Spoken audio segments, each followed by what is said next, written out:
on simplifying taxation for e-commerce in collaboration with our esteemed partner, Singularity.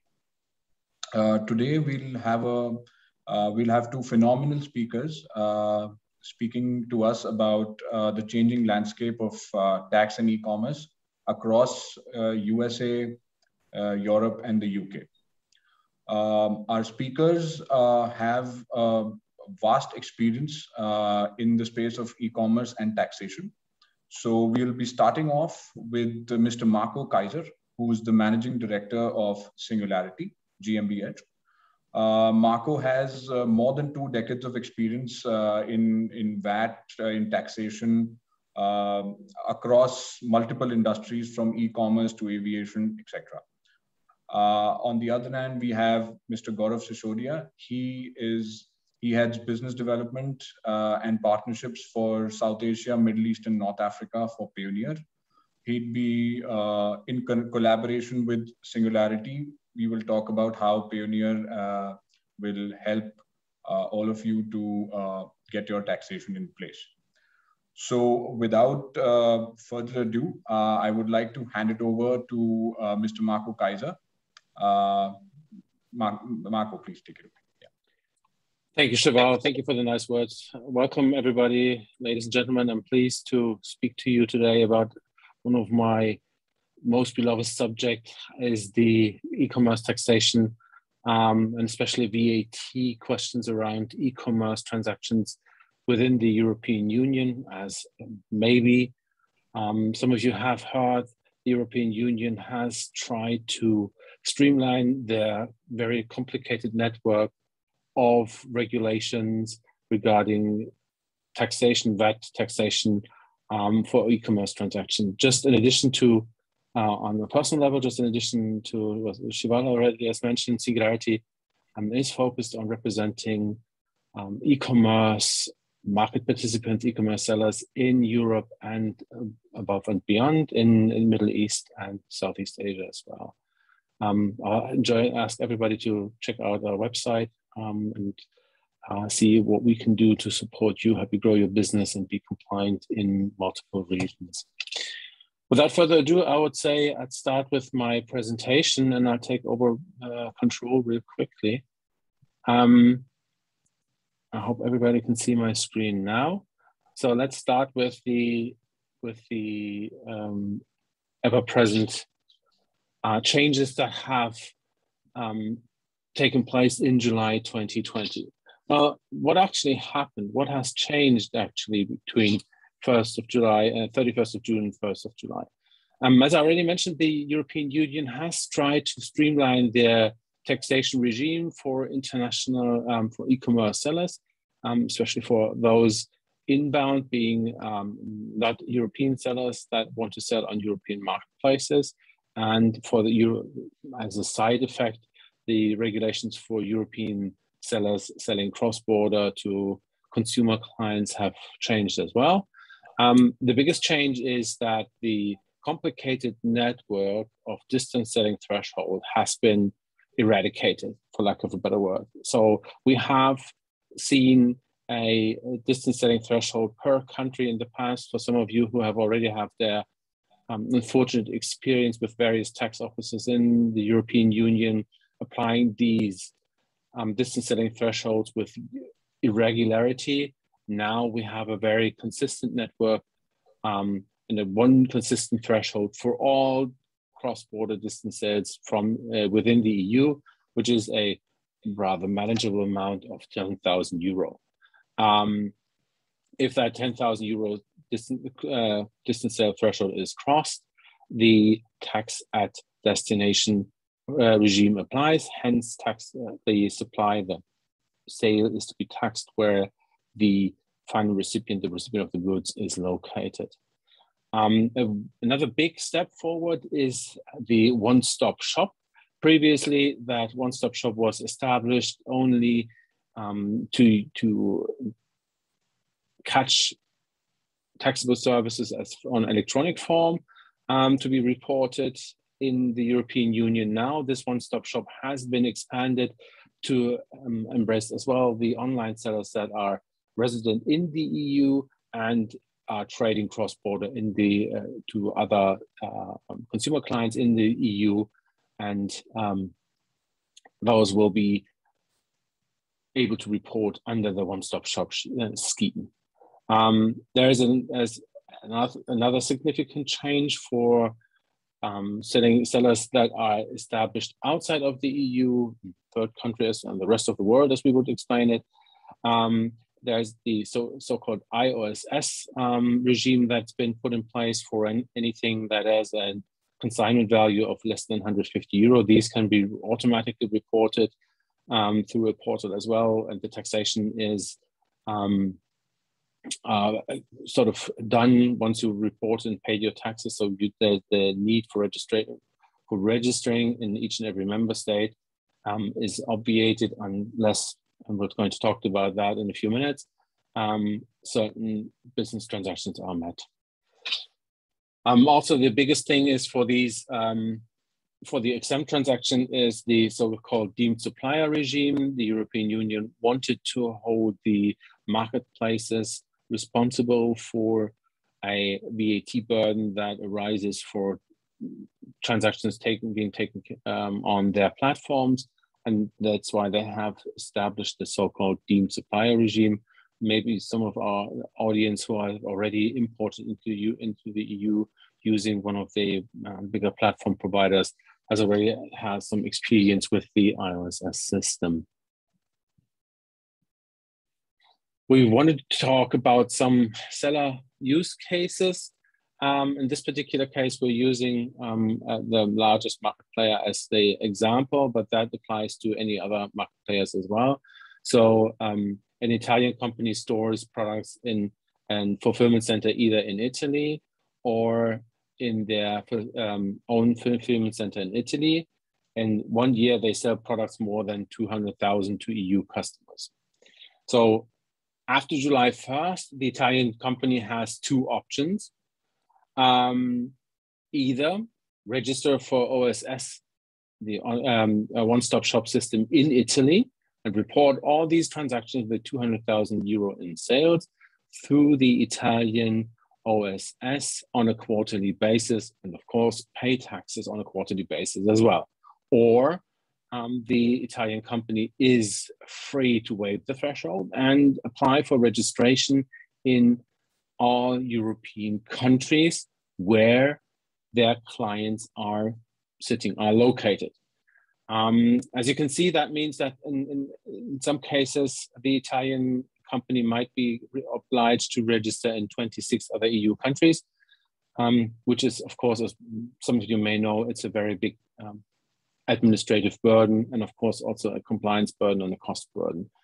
That is where the main benefits of the OSS come into play, as it is intended for the European Union, for the sellers in the European Union to use one particular tax office, and the tax office that speaks their native tongue and is in the same country in which they are established, to report those sales to. That is one of the biggest advantages the new OSS scheme has brought us. Let's look at the second seller case. This is a German company that is storing products in Germany, France, Italy, and Spain. They're selling more than 250,000 euro worth of products to EU customers through an electronic marketplace. In this particular case, the company will be registered in France, Spain, Italy, and Germany because they are holding stock on this location. That is a very important takeaway from all the discussions that we have regarding the OSS. If you hold stock as a European seller, so this is particularly addressed to our European audience, if you're holding stock in a member state, other than your member state in which you are established, you will, at this point in time, still be required to register in that member state. In our particular case, the German company has stock in France, Spain, and Italy. Due to that fact alone, the German company is obliged to report and register in those 3 countries. At this point in time, there's no, let's say, light on the horizon that the European Union will waive a registration in this particular case. There is some, just as for your information, there is some lobbying groups, or there are some lobbying groups actively promoting a one EU number for all sellers so that you can practically move goods across to Europe without registering anywhere or anywhere else than in your member state of establishment. So that's where your basically where your business is located. But for the time being, this rule is not in effect. Therefore, we will unfortunately have to face the music and register our German company in various countries. As regards their EU sales, they now have an option. As I mentioned previously, you can only opt for your OSS registration in your member state of establishment. So the German company could only go to the German tax office in charge for handling OSS and report, I want to take part in OSS, please register me for this or they go through the portal and register themselves and would report these sales, which means that they would, and our recommendation clearly is going in that direction, they will report the sales locally to their competent tax office and not to the tax offices, for example, in France, Spain, and Italy, albeit they're registered there. So from a compliance perspective, this will streamline things quite significantly if you choose to register through your local OSS. There's one caveat. Even though you're registering in OSS, any local transactions will need to be reported locally. What does it mean? For example, if you have a fulfillment center in France where you are storing as a German company, where you're storing your goods in France, you sell this, let's say a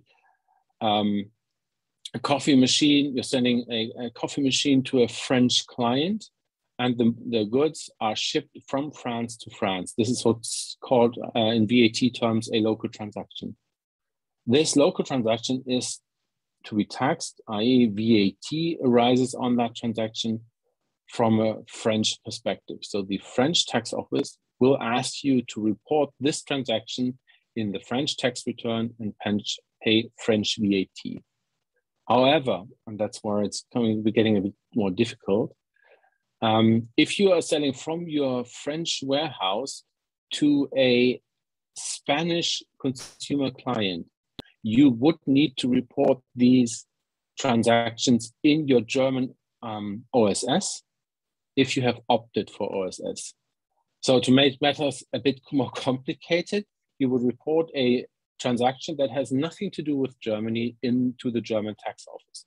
But that is the mechanism that the European Union has chosen to collect VAT at one single point and then distribute the VAT in the other member states in which we are carrying out transactions. So the idea is for what that has a lot of practical implication for all the market participants, because what you need to make sure, or each taxpayer needs to make sure, is that the transactions are reported in the correct country and that the correct VAT rate is applied. So from a commercial perspective, it is a big difference if you're, for example, if your tax point or your place of taxation is in Germany with 19% VAT or in Hungary with 27% VAT, because that final price you're charging to the client is the basis out of which VAT is calculated, which in this particular case could mean that a 8% VAT difference is potentially digging into your gross margin that you have on each product. Therefore, we strongly advise for all our clients to use our services, go through which the transactions are being carried out, and where their place of taxation is, and therefore we can determine which VAT rate is applicable.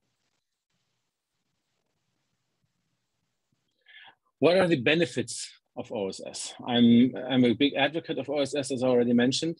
You can have a single versus a multiple country registration. We already talked about that. This only applies if you're not holding stock in any EU member in any other country. Of course, you can deal with the local tax office in your local language if you have a person doing your tax accounting, tax reporting in your home country. That person usually is equipped to deal with this particular tax office. The biggest benefit is you're no longer required to track the individual distance selling thresholds for countries.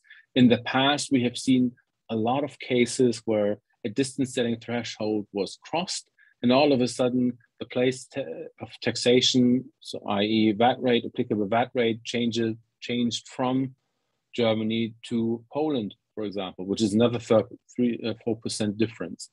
So this is very, very important that we have just one individual distance selling threshold of 12,000 euro that needs to be observed and that we need to have in our accounting system.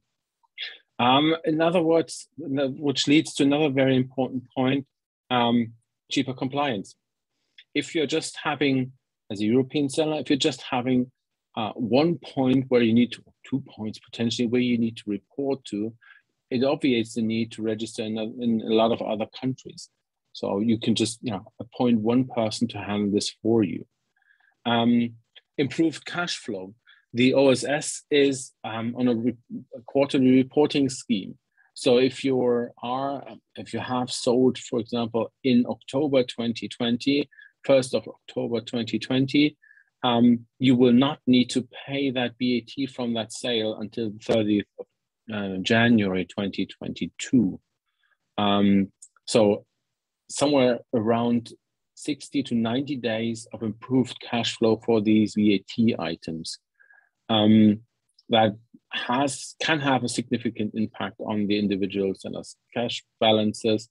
Of course, on the other hand, requires a more sophisticated cash management because at the end of the day, this VAT needs to be paid. Otherwise, a lot of unpleasant consequences potentially arise. Another big advantage is the exemption from certain reporting schemes. You will no longer be required to adhere, for example, to providing different reporting data according to Polish, Slovakian standards, or online reporting of certain invoices in Italy, and so on and so forth. There's a lot of simplification going on, so you can focus on your business and be compliant. The biggest benefit is, of course, that you don't need anything resembling an invoice to be issued. That is a very technical argument, and I would just like briefly to explain this a bit more. A VAT invoice from a European VAT perspective has 7 indicators that need to be fulfilled to make an invoice an invoice. If a document is lacking one or more of these documents, it is anything else but an invoice. The problem in this particular case, you can issue some sort of payment slip, however you want to call this, but it's not an invoice that is according to the EU VAT directive. The benefit in this particular situation is if your place of taxation is changing and you have already issued invoices, you are not obliged to correct these invoices. Unfortunately, the EU VAT directive requires you to change if an invoice is incorrect, i.e. applicable VAT rate is incorrect, because of the country that wants to levy VAT is different than from the one I have originally thought it was, is going to be very time consuming, very expensive, and very cumbersome. And in most of the instances, our experience is that this is it's impossible. It's nigh on impossible. So the issue is, in this particular case, you don't need to raise an invoice.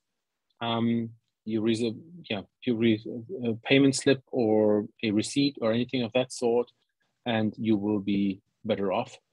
You don't need to state any VAT, applicable VAT, or anything of that sort, and you should not. You should not. What are the challenges associated with OSS? Well, as already mentioned, you would have to have a very good understanding from a commercial perspective. Where is the place of supply, i.e. which VAT rate is applicable? How I'm going to calculate this VAT out of my sales price. This is the biggest showstopper for the marketplace in general, because that requires a lot of technical processes in the background. I know that there are a lot of service providers that are working hard or already have established systems that will prevent you from having the wrong calculation. But still, if you're not choosing to use that solution offered by such a provider, you would still be required to use your own logic and calculate the tax correctly. What you also would need to do is increase that, or we find an increased need for product classification. That means that a product might be at a lower tax rate in one EU country, but at a higher tax rate in another EU country. Or that tax rate changes will reflect on your gross margin, on your bottom line. Therefore, it is in the best interest of each market participant to have a clear classification if a product is taxable at a reduced rate across the EU or in various member states, therefore affecting the price. And of course, pricing accurately for each region, we've already touched this space. The price, usually have a vital interest of the price being different for a product sold in Hungary than for a product sold in Germany, for example, or Luxembourg, because of the VAT rate difference.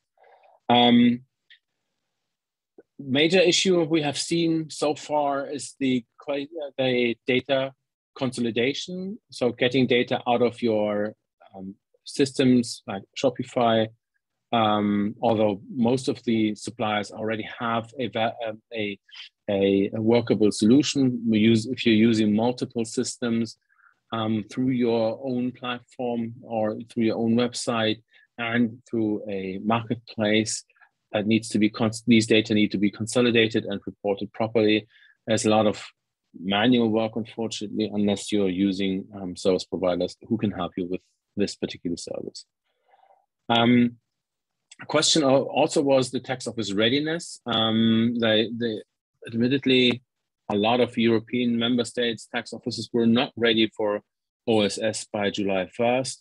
We have seen, albeit the taxpayers could register for OSS in starting April 1st. We've seen that the registration process, albeit is a rather simple one, takes some time in the tax office. It's not fully automated. Tax office usually requires additional information that needs to be communicated to them via email or in any way or form regarding a warehouse. Sometimes they want to see a warehouse contract, a fulfillment contract. So the tax office readiness is a big issue. The other issue is a permanent filing extension, which is something that anyone who has dealings in Germany might have benefited from. So the filing deadline can be postponed by 45 days.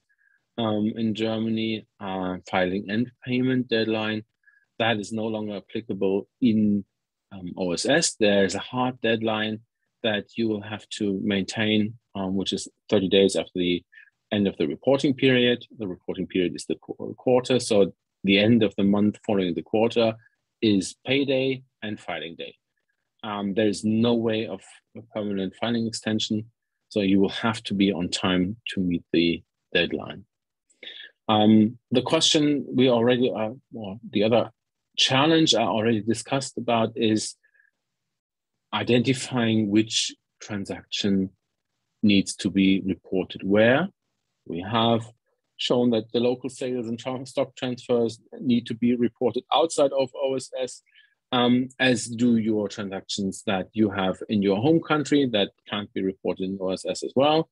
So there is a lot of confusion or a lot of challenges that need to be handled before you can go and enjoy the benefits of OSS.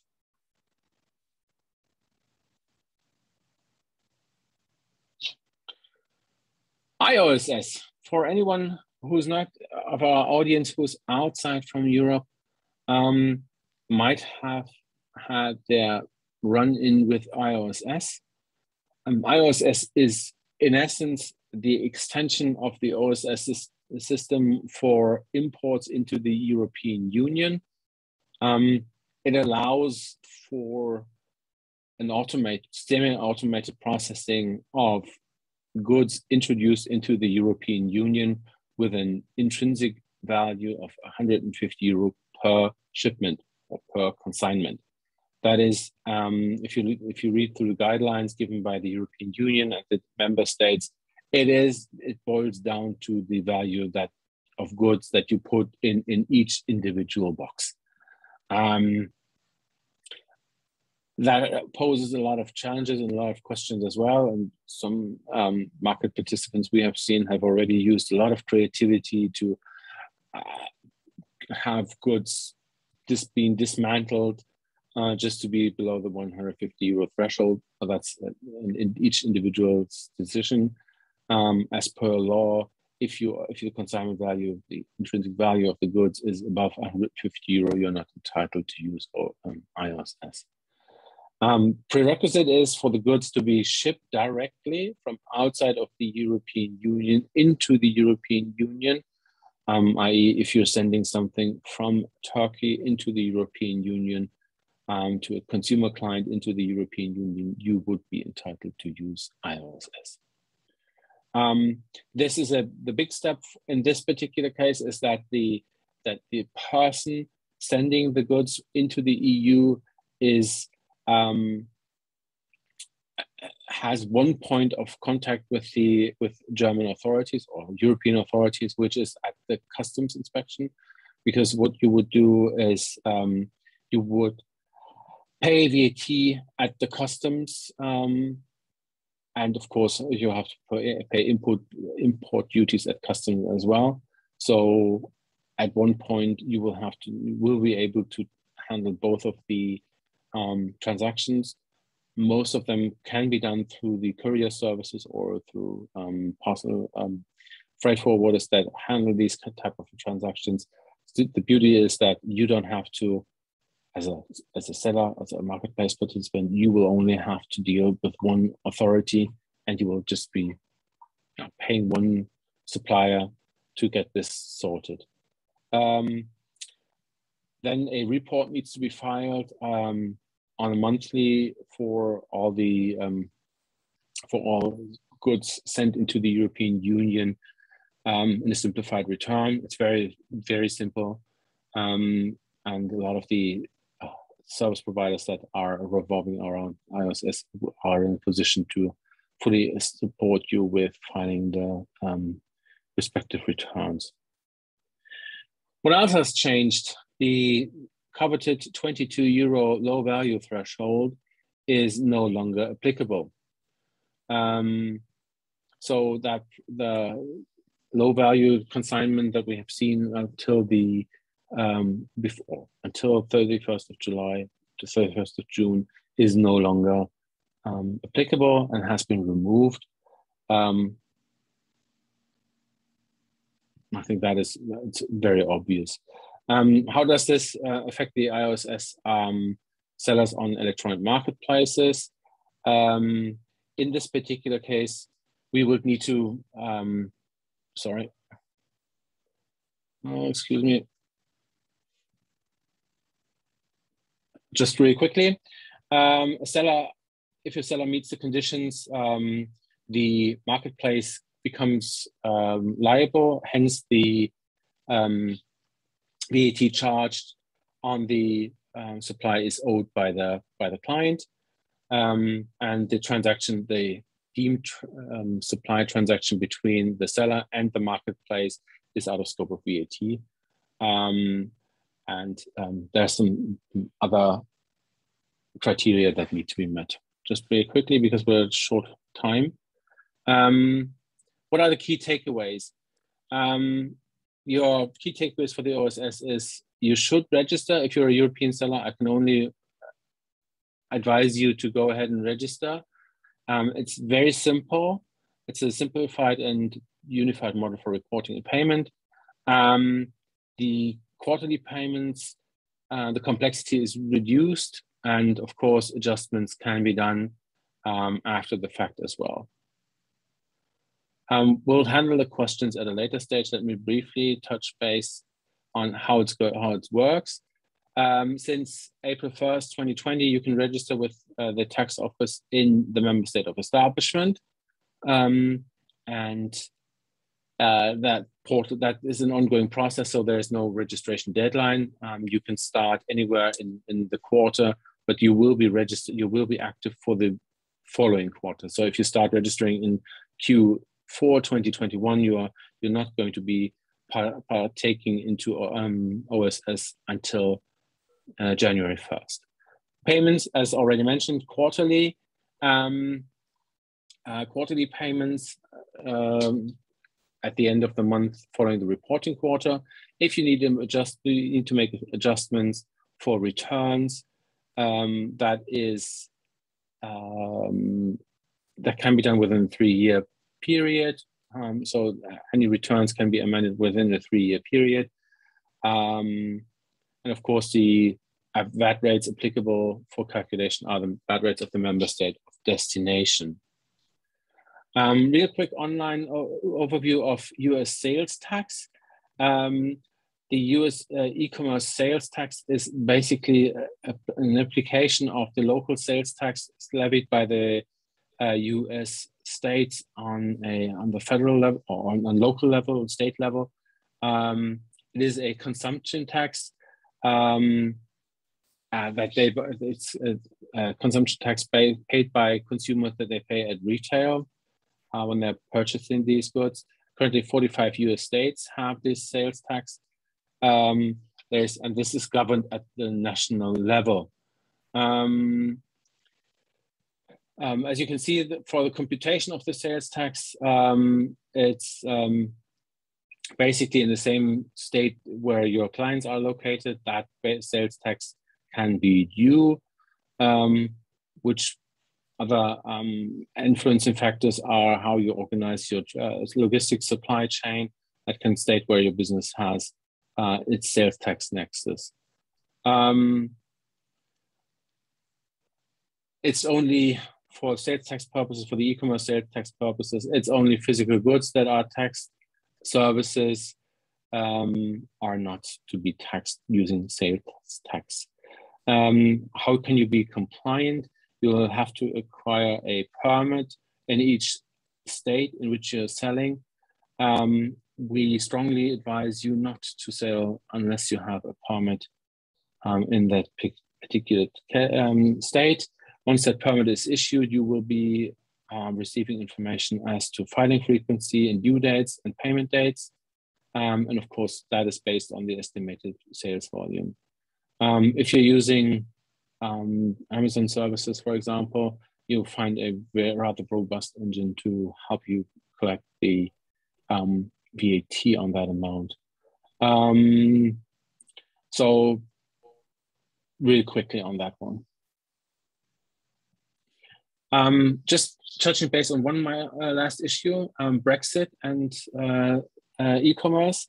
As you have seen the cross-border, or may have seen the cross-border trade between UK and the European Union has substantially more complicated because of the Australian solution, as Mr. Johnson has put it. We have there is no preferential scheme for the EU sellers, so anybody moving products from the UK to the EU have to undergo EU customs and have to report these sales to the EU customs office, pay EU customs, import VAT can be reclaimed based on certain criteria. And of course, in some instances, UK sellers need to be filing tax returns in Germany as well if they make use of IOSS, or if they have a warehouse or fulfillment center in the European Union, they are also entitled to use OSS. That is in short. I'm sorry if I overstretched my time budget, and I hope I haven't bored anybody too much. I'll hand back to Shiva. All right. Thanks a lot, Marco. It was a very enlightening session. I'm sure a lot of people have a lot of questions. We'll be taking them at the end of the second presentation, which Gaurav is going to start. And with that, Gaurav, I'll pass it over to you.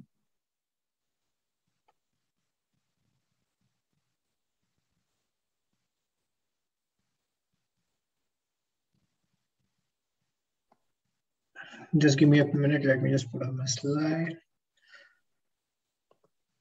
Let me know if you guys, Cheryl, can you see my screen? Yes, Gaurav. Fantastic. Great. Thank you so much, Marco. I think every time we've had a compliance session, it's overrun and people are definitely not bored, and people, I'm sure you'll have tons of questions coming your way after this presentation. So pretty intriguing from that perspective. I'm not going to take much of a time, guys. Just going to talk about who we are and how we can really help you in terms of not only cross-border payments, but also ensuring that you're able to make these VAT payments really easily. Little brief about us. We are a NASDAQ listed company who's into cross-border payments. We are veteran when it comes to cross-border payments and fintech. We've been there in this business for 16 years now, have 25 offices across the globe. Some of the important aspects, we move close to $60 billion annually. We have more than 5 million customers across the globe, and these are active customers. What we support is close to 190 countries plus territories, 150 currencies. Our strength has been our banking infrastructure. So we work with more than 140 banks all across, and we have customer support in 70 different languages. All in all, what we want to bring is an enterprise level solution to our SMBs. That's our motto. Moving on, our strength comes from, we work with more than 3,000 marketplaces across the globe. You name a marquee name and you will find it here. In case of freelancer, if I talk about it, whether it's Fiverr, Upwork, 99 Designs, all of them use us to make payments across the globe. When I talk about e-commerce, whether it's Amazon, we are exclusive with eBay, Walmart, you name it, and Cdiscount, Linio, you name it, and we're working with them. Vacation rentals, whether it's Airbnb or HomeAway, some of the big players, again, we've been working with them closely. I'm just going to give you an example of how we help some of our customers.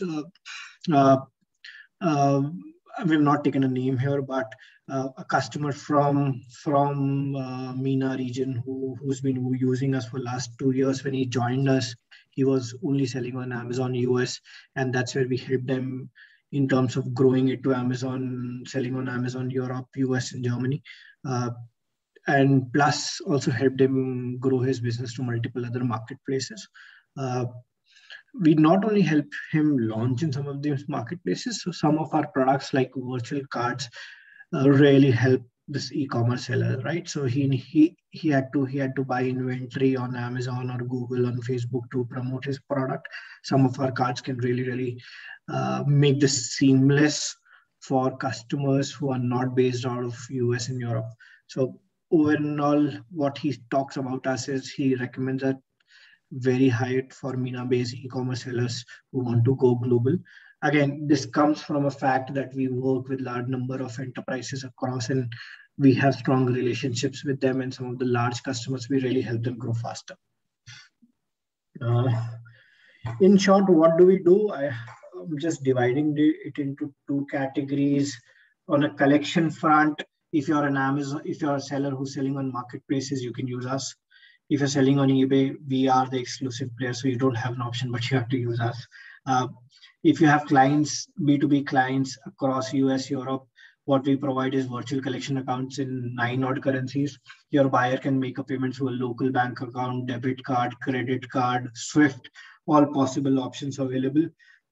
If you're a web store seller selling in some of these geos, you're using Stripe, PayPal, or any other payment gateway, you can connect our virtual collection accounts to collect money from these payment gateways to us. We work as a wallet. So the money, if your money comes into your account in USD, Euro, and multiple other currencies, you can keep the money in the wallet. You can use this money to pay your suppliers across the globe. For example, if you're buying from China, selling in Europe, you get money from Amazon. You can use that money to pay to seller in China directly, whether he has a Payoneer account or he does not have a Payoneer account. So within the network or outside the network, it's a seamless experience for our customer. We help customers pay VAT in EU and UK. And I think that's one of the features which is really appreciated by our customers across the globe. You can withdraw to a card. You can use virtual cards to buy inventory on Amazon or Facebook or Google or some of these marketplaces. Multiple ways you can use this money. So again, what we take care of is both collection and the payment side of the business. I'm sorry, I'm trying to run a little faster here. Happy to take questions if there are any post the presentation. Last slide from my side. What we support is if you have money in your Payoneer account, you can pay VAT in UK, Germany, France, Italy, Czech Republic, Poland, seamlessly, online, instant. This is again one of the features which has been very well accepted by our customers. More or less, that's all from my side. Over to you, Sharan. Thank you, Gaurav. I believe people who didn't know about the VAT solutions that Payoneer has to offer or VAT payment options would now know more about it.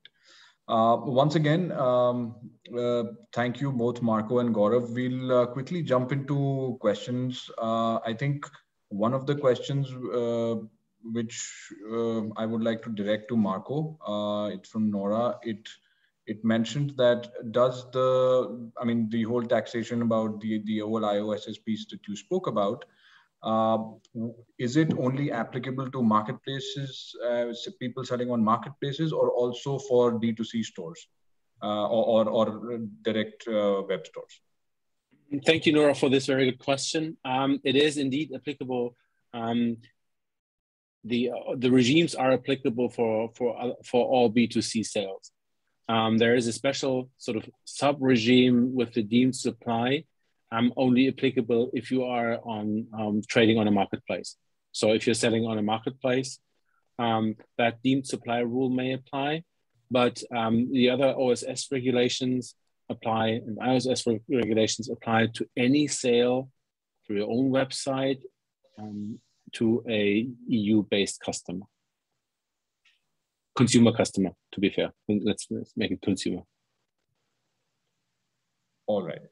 And before we go further, and again, when we say marketplaces, eBay it falls under that marketplace. Absolutely. That's why I'm not trying to take away anything from anybody, but it's more of a common term, right? So you have, as was presented in the previous presentation, a lot of marketplaces that are active in Europe, and for all these, any transaction carried out on that marketplace can be subject to the regimes.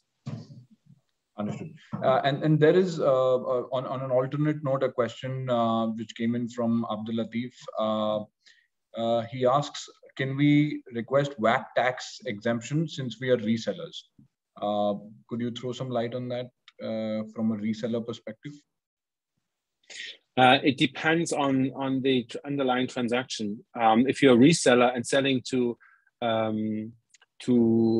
non-consumer clients, there are options where you can use several contractual stipulations where the person being established, for example, in the EU, does the import in their own name and on their own account, therefore would exempt you from any obligation in the EU.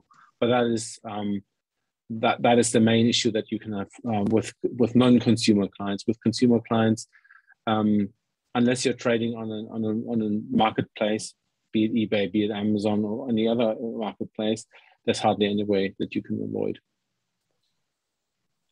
Awesome.